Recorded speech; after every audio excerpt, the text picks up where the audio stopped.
Episode के start में हमें रेस्टोरेंट दिखाया जाता है जहाँ पे हमारा लीड एक्टर एक फेमस शेफ है जिसका नाम गिहोन है। गिहोन जो कि सारे शेफ्स को गाइडलाइन दे रहा होता है, वो देखता है कि उसका एक कुलीग अपने ख्यालों में मगन काम खराब कर रहा है क्योंकि उसका ब्रेकअप हो गया था। तो गिहोन उसे कहता है कि तुम नाइट ड्यूटी पे नहीं आओगे क्योंकि शेफ का खराब मूड उसके बनाए हुए खाने पे भी इफेक्ट करता है। फिर वो सबको कहता है कि इस किचन में पर्सनल फीलिंग्स अलाउ नहीं है, ये सब ध्यान में रखें। उसके बाद वो भी खाना बनाने में लग जाता है। अब खाना बनाते हुए उसे अचानक अजीब सी फीलिंग आने लगती है और वो बिला वजह रोने लगता है। ये फीलिंग आते ही वो बेहोश हो जाता है। अब इन डिफरेंट इमोशंस की सीरीज स्टार्ट हो चुकी थी। गिहोन कभी लाइव कुकिंग शो में रोने लग जाता था तो कभी अपने कस्टमर्स को डिश की ब्रीफिंग देते हुए, और फिर उसे संभालना भी मुश्किल हो जाता था। सिर्फ रोना ही नहीं, हंसने की फीलिंग भी कमाल होती थी। वो हंसते हुए सबको सॉरी बोलता रहता था। अब मैनेजर उसके इस अजीब रवैये की वजह पूछता है तो वो उन्हें एक्सप्लेन करता है कि कुछ ट्विन सिबलिंग्स में ये साइकोलॉजिकल कनेक्शन होता है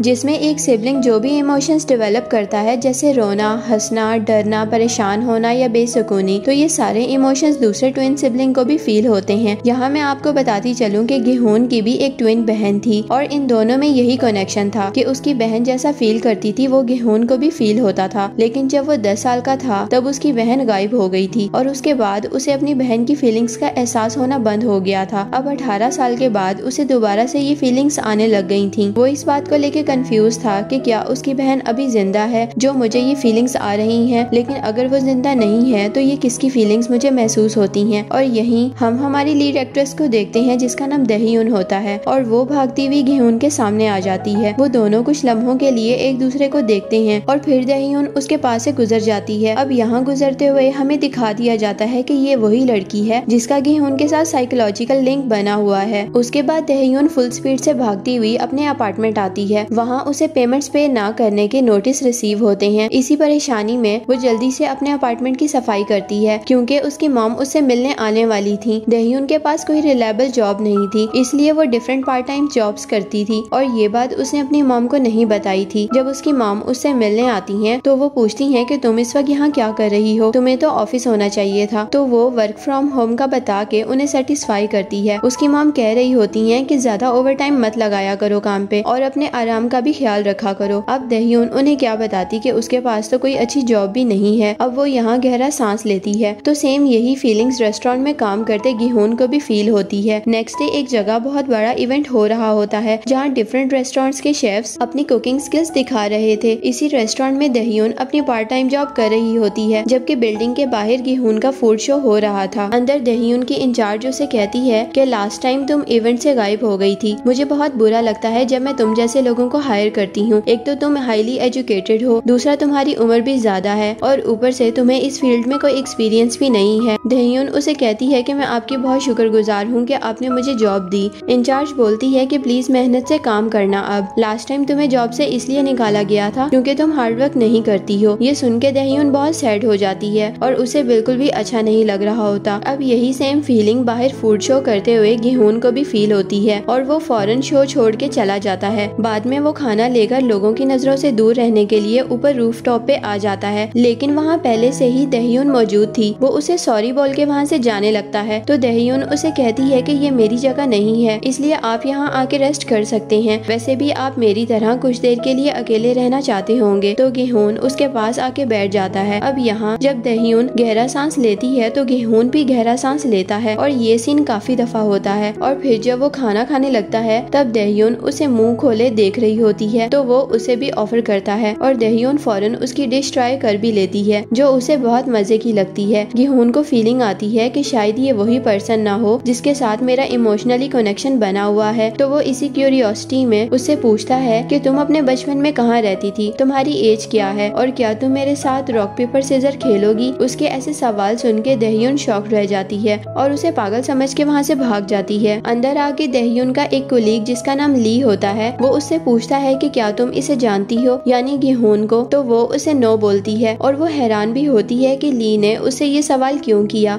एनीवेज शिफ्ट खत्म होने के बाद दहीयुन को 2 पैकेट्स मिलते हैं जिसमें एक में तो कुछ बेकरी आइटम्स थे और दूसरे में एक स्कार्फ था। वो काफी हैरान होती है और अपने इंचार्ज से इन पैकेट्स के बारे में पूछती है। वो बताती हैं कि ये मुझे शेफ गिहोन ने तुम्हें देने को कहा है तो मैंने यहाँ रख दिए। अब वापस जाते हुए उसकी अगेन गिहोन से मुलाकात होती है और वो उससे इन पैकेट्स का पूछती पूछती है। गेहून बोलता है कि तुम्हें मेरा बनाया खाना पसंद आया था और इसलिए मैंने तुम्हें दे दिया, लेकिन ये स्कार्फ तो मैंने तुम्हें नहीं दिया है। यहाँ दहयून उसकी बात पे यकीन नहीं करती और उसे बुरा आदमी कह के वहाँ से चली जाती है, जबकि गेहून उसे हैरानी से देखता रह जाता है। नेक्स्ट जब दहयून घर जा रही होती है तो उसे फील होता है कि जैसे कोई उसका पीछा कर रहा है और फिर पीछे से अचानक ली उसके सामने आ जाता है, जिसे देख के वो डर जाती है। ली बोलता है कि मैं भी तुम्हारे नेबर्स में रहता हूँ, लेकिन दहयून तो बहुत डर चुकी थी। वो उसे कहती है कि आइंदा ऐसे पीछे से मत आना मेरे सामने, जबकि ली उसे अजीब नजरों से स्माइल करता देखता रहता है। नेक्स्ट मॉर्निंग दहयून को पार्सल रिसीव होता है और उसमें उसके लिए शूज भेजे गए थे। ये देख के वो काफी हैरान होती है और उसे लगने लगता है कि यकीनन कोई उसका पीछा कर रहा है। अब उसे हर रोज कोई ना कोई पार्सल रिसीव होता रहता है, कभी लॉकर्स में तो कभी उसके ऑफिस की टेबल पे और कभी उसके घर के सामने ही पार्सल पड़ा होता था। वो उन सारे गिफ्ट्स को देख के गेहून के बारे में सोचती है और उसे लगता है कि ये काम यकीनन उसी का है, क्योंकि उसका बिहेवियर बहुत अजीब था। वो सारे गिफ्ट्स डस्टबिन में फेंक देती है और फिर बाद में गेहून के बारे में इंटरनेट पे सर्च करती है तो उसे डिफरेंट आर्टिकल से गेहून के अजीब बिहेवियर का पता चलता है, जैसे वो कभी हंसने लग जाता था तो कभी रोने। अब तो वो उसे वाकई पागल समझने लगती है। नेक्स्ट गेहून अपनी 10 साल की बहन की फोटो को ऐप में डलवा के वो पिक्चर निकलवाता है जिसमें वो बड़ी होके कैसे लगती। उसके बाद उसका कुलीग उसे बोलता है कि तुम्हारे इस स्ट्रेंज बिहेवियर से तुम्हें कभी भी नौकरी से निकाल दिया जाएगा, इसलिए हमें खुद का रेस्टोरेंट खोल लेना चाहिए। तो गेहून रेस्टोरेंट खोलने के लिए वो प्लेस सिलेक्ट करता है जहाँ उसका बचपन गुजरा था और उस जगह का नाम जीवादोंग था। अब हमें जीवादोंग का एक पुलिस स्टेशन दिखाया जाता है जहाँ वोन नामी ऑफिसर की न्यू पोस्टिंग हुई थी और इसी पुलिस स्टेशन में वोन अपनी एक्स गर्लफ्रेंड मिन से मिलता है। इन दोनों का 3 साल पहले ब्रेकअप हो गया था, लेकिन अब मिन वोन की सीनियर थी। अगले सीन में दहयून दोबारा भागती हुई अपने घर आ रही होती है क्योंकि उसकी मॉम फिर से आने वाली थी, लेकिन इस बार वो पकड़ी जाती है और उसकी मॉम को सब पता चल जाता है। दूसरी तरफ गेहून अपने दोस्त जिनको लेके जीवादोंग आता है, लेकिन वो एरिया बहुत ही पुअर कंडीशन में था। यहाँ मैं आपको बताती चलूं कि जिस जगह गेहून ने अपना यूरोपियन रेस्टोरेंट खोलना था उसी के सामने वाली जगह पे दहयून की मॉम ने छोटा सा होटल खोला हुआ था और उसके ऊपर वाले पोर्शन में वो लोग खुद रहते थे। तभी वहाँ वोन और विन पेट्रोलिंग करने आ जाते हैं। तब वहाँ पे रहने वाली लेडीज उन दोनों को सीसीटीवी कैमरा ठीक करवाने की बात पे बहस कर रही होती हैं। गेहून उन लेडीज को देख के याद करता है कि जब वो बचपन में यहाँ रहता था तब भी ये लेडीज यहीं पे रहती थी और फिर वो अपने और अपनी बहन के बचपन को देखता है जब वो अपने फ्रेंड्स के साथ प्ले एरिया में खेलना चाहता था, लेकिन उसकी बहन योंग उसे मना कर रही थी। तो वो योंग को बातें सुनाता है कि अब रोने मत बैठ जाना, वरना मुझे भी रोना आ जाएगा क्योंकि हम ट्विंस हैं। जब तुम ऐसे ही डरपोक सी बन जाती हो तो ये मुझ पे भी इफेक्ट करता है। और फिर वो योंग का हाथ झटक के अपने फ्रेंड्स के पास खेलने चला जाता है, जबकि योंग बाहर बैठ के उसका वेट कर रही होती है। फिर उसे अचानक खेलते हुए अजीब सी फीलिंग आती है तो वो फौरन योंग के पास जाता है उसे देखने के लिए, लेकिन वो वहाँ नहीं होती और वो उसे कहीं भी नहीं मिलती और ऐसे ही उसकी बहन योंग गायब हो गई थी। फिर उस रात सारे लोगों ने मिलके उसे बहुत ढूंढा था, लेकिन उसका कहीं भी पता नहीं चल रहा था। तब गेहून के डैड उससे आके पूछते हैं कि क्या तुम अपनी बहन को फील कर सकते हो? तो वो उन्हें बताता है कि योंग इस वक्त बहुत डरी हुई है। उसके डैड बोलते हैं कि कोई बात नहीं, इसका मतलब ये है कि योंग जहाँ भी है अभी जिंदा है। लेकिन तभी उसे दोबारा अजीब सा फील होता है और ये सबसे बुरा एहसास था क्योंकि उसे पता चल गया था कि उसकी बहन योंग मर चुकी है और वो इस बात को महसूस करके बहुत रोता है। उस दिन के बाद से गेहून को योंग की फीलिंग्स महसूस होना बंद हो गई थी और पुलिस को ना तो योंग की डेड बॉडी मिली थी और ना ही कल्प्रिट। फिर वो सोचता है कि 18 साल के बाद दोबारा किसकी फीलिंग्स उसे महसूस हो रही हैं। तभी सामने वाली बिल्डिंग से दहयून भागती हुई उसके सामने आ जाती है और वो गेहून को देख के शॉक्ड रह जाती है। वो बोलती है कि तुम मेरा पीछा करते हुए यहाँ भी आ गए। वो बोलता है कि ऐसा बिल्कुल भी नहीं है, बल्कि ये सिर्फ एक कोइंसिडेंस है कि तुम भी यहाँ रहती हो। लेकिन दहयून उस पर बिलीव नहीं करती और सबको बताती है कि ये एक खराब लड़का है जो मेरा पीछा कर रहा है। ये कह के वो तो चली जाती है, लेकिन वहाँ खड़ी लेडीज गेहून को अजीब नजरों से देखने लग जाती हैं और गेहून तब बहुत ज्यादा ऑकवर्ड फील करता है। अगले सीन में दहयून को उसके इंचार्ज बताती है कि ली ने पूरे ऑफिस में रूमर्स फैला रखे हैं कि तुम उसको डेट कर रही हो। ये जान के दहयून शॉक्ड रह जाती है। फिर वो इस बात को क्लियर करने के लिए ली से मिलती है और उसे पूछती है कि क्या तुमने वाकई सबको ऐसा कहा है? तो वो उसे हाँ बोलता है और ये भी कि वो सारे गिफ्ट्स उसी ने दहयून को भेजे थे। ये सुन के वो उसे अच्छी खासी बातें सुना देती है। इस दौरान वो बार बार दहयून को पकड़ने की कोशिश करता है, जिससे वो बहुत ज्यादा डर जाती है और वहाँ से भाग जाती है। अगले दिन वो अपने रूम से गेहून को रेस्टोरेंट में काम करते हुए देखती है और खुद को कोसने लग जाती है कि उसने गेहून को कितनी बातें सुना दी थी। उसे बहुत अफसोस अफसोस होता है, इसलिए वो मौका मिलते ही उसे सॉरी बोलती है, लेकिन वो तो उसकी अपॉलजी को एक्सेप्ट ही नहीं करता। वो उसे बोलता है कि तुम्हारी वजह से यहाँ पे सब मुझे एक खराब आदमी समझने लग गए हैं। तो वो उसे कहती है कि शक्ल से तुम बहुत ही काइंड पर्सन लगते हो, और साथ ही वो उसे फ्लैट करने के चक्कर में खुद ही रोड पे फ्लैट हो जाती है। फिर गेहून को उसे पकड़ के ले जाना पड़ता है। उन्हें ऐसे जाता हुआ पीछे से ली देख लेता है। नेक्स्ट डे देहयून को अपने सिविल सर्विस एग्जाम की तैयारी करते हुए लाइब्रेरी में बहुत देर हो जाती है, इसलिए रात को उसे अकेले जाना पड़ता है। रास्ते में ली दोबारा उसका पीछा करते हुए उसके घर तक पहुंच जाता है। देहयून अंदर आते ही अपनी मॉम और दादी को आवाज देती है, लेकिन उन तक उसकी आवाज नहीं पहुंचती और ली उसका मुंह बंद करके उसे जोर से नीचे धक्का दे देता है। अब इस पेन की स्ट्रॉन्ग फीलिंग फौरन गेहून को भी अनकंफर्टेबल कर देती है, जबकि देहयून नीचे गिरते ही बेहोश हो गई थी। जब उसे होश आता है तो ली उसके सामने मरा हुआ पड़ा होता है। बाहर गेहून बहुत ही बेचैन हालत में इस फीलिंग को समझने की कोशिश कर रहा था। अंदर देहयून ली की डेड बॉडी को देख के यही समझती है कि उसी ने ली को मार डाला है, तो वो खुद को सरेंडर करने के लिए फौरन पुलिस स्टेशन पहुंच जाती है। लेकिन फिर वो वहां जाके बहुत डरती है कि उसे भी हथकड़ी पहना के जेल में डाल दिया जाएगा, इसलिए वो डर के वापस घर आती है। घर में उसकी दादी और मॉम ली की डेड बॉडी के पास बैठी होती हैं। उसकी मॉम उससे पूछती है कि ये सब कैसे हुआ, तो वो रोते हुए एक्सप्लेन करती है कि मैंने सिर्फ खुद को बचाने के लिए ऐसा किया, क्योंकि ये मुझे मारने की कोशिश कर रहा था। मैं तो खुद को पुलिस के हवाले कर दूंगी। मॉम उसे कहती हैं कि मेरी बात गौर से सुनो, मैं ये सब ठीक कर दूंगी, इसलिए परेशान मत होना। उसके बाद दादी और मॉम ली की डेड बॉडी को प्लास्टिक कवर में पैक करके फ्रिज में बंद कर देती हैं। उसकी मॉम ट्रक लेने चली जाती हैं, जबकि दादी फ्लोर पे गिरा ब्लड साफ कर रही होती हैं। देहयून उन्हें ऐसा करता देख के सोचती है कि जैसे पहले भी उसकी मॉम और दादी ये काम कर चुकी हैं। दूसरी तरफ गेहून अभी भी बहुत अनकंफर्टेबल फील कर रहा होता है। फिर वो और जिन रेस्टोरेंट बंद करके जाने लगते हैं, लेकिन बाहर वो फ्रिज को पड़ा देख के उसे उठा के अपने रेस्टोरेंट के अंदर रख लेते हैं। उन्हें ऐसा करता देख के देहयून की जान निकल जाती है, क्योंकि ये वही फ्रिज था जिसमें ली की डेड बॉडी थी, और अब ये फ्रिज गेहून के रेस्टोरेंट में जा चुका था। और यहीं इस एपिसोड की एक्सप्लेनेशन खत्म हो जाती है। मिलते हैं नेक्स्ट वीडियो में, अपना ख्याल रखिएगा,